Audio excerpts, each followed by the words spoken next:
Buenas tardes, mi nombre es Caterina Hernández, soy estudiante de Administración de Empresas. Vamos a desarrollar el trabajo de legislación laboral, fase 3, hipótesis. Integrantes. Quien les habla, Caterini, Cristian Julián Lozano, Andrea Paola Torres, Mariluz Cárdenas. Interrogantes. El primero, ¿qué importancia tiene la negociación colectiva para las empresas?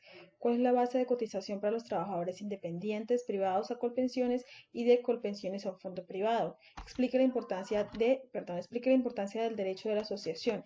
Explique qué opinan los organismos internacionales sobre la huelga y el derecho a la huelga en Colombia. ¿Qué constituye injerencia del contexto de la libertad sindical y de la asociación en las empresas? La primera pregunta, ¿qué importancia tiene la negociación colectiva para las empresas? La negociación colectiva es un foro constructivo para abordar las condiciones de trabajo y las relaciones entre empleados y trabajadores o sus respectivas organizaciones. Sabemos que esa es una forma de que el empleador y el empleado tengan un mejor ambiente laboral. ¿Cierto? En donde se pueden encontrar cuáles son las dificultades en su cotidianidad y se pueda mejorar. ¿Cuál es la base de cotización para los trabajadores independientes?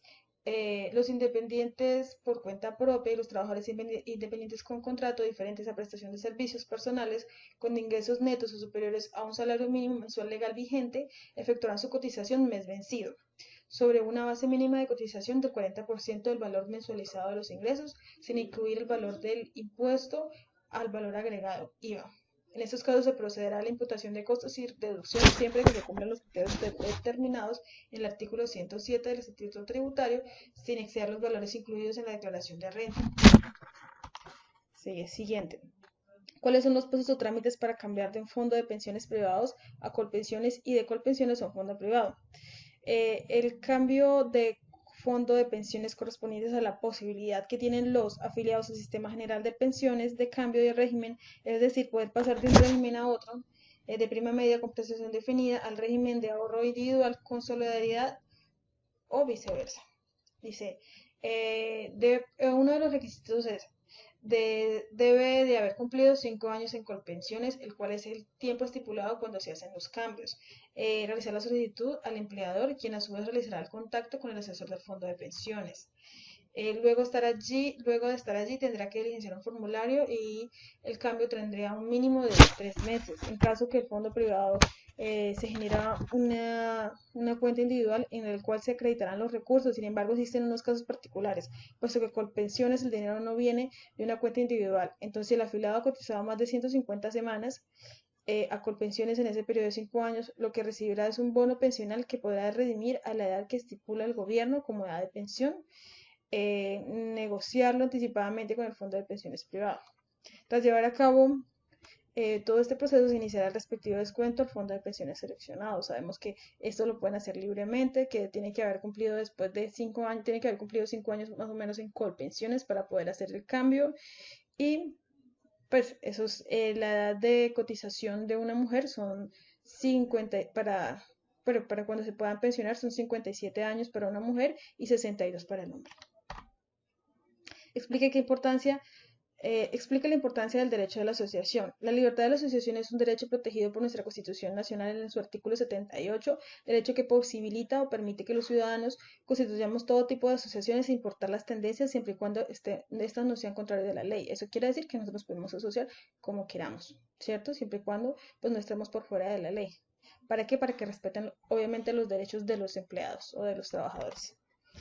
Explique qué opinan las organizaciones internacionales sobre la huelga y el derecho a la huelga en Colombia. La huelga, la huelga laboral es un atentado frontal contra los intereses de la concentración del capital y nunca va a ser aceptado enteramente por este sistema. Con mayor razón hoy, cuando las potencias socialistas de ayer marchaban hacia las formas de producción totalmente capitalistas.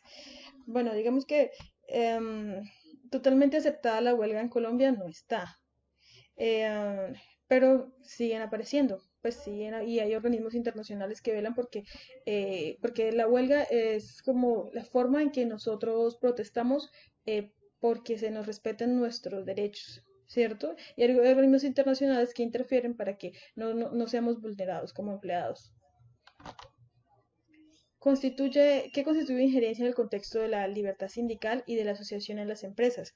Por injerencia se entiende todo acto concebido para promover el establecimiento de organizaciones de trabajadores bajo el dominio de los empleadores o de la organización o de organizaciones empleadoras o para apoyar a organizaciones de trabajadores a través de medios financieros o de otro tipo con el fin de que estén bajo el control de los empleadores o de sus organizaciones. Entonces, según lo que entendimos, la injerencia es eso. La injerencia es que, por ejemplo, que los empleadores invierten fondos en las asociaciones para poder manipularla de acuerdo a sus necesidades, o para que no se presenten ese tipo de huelgas, o para que no peleen o no luchen por sus derechos como empleados. Muchísimas gracias.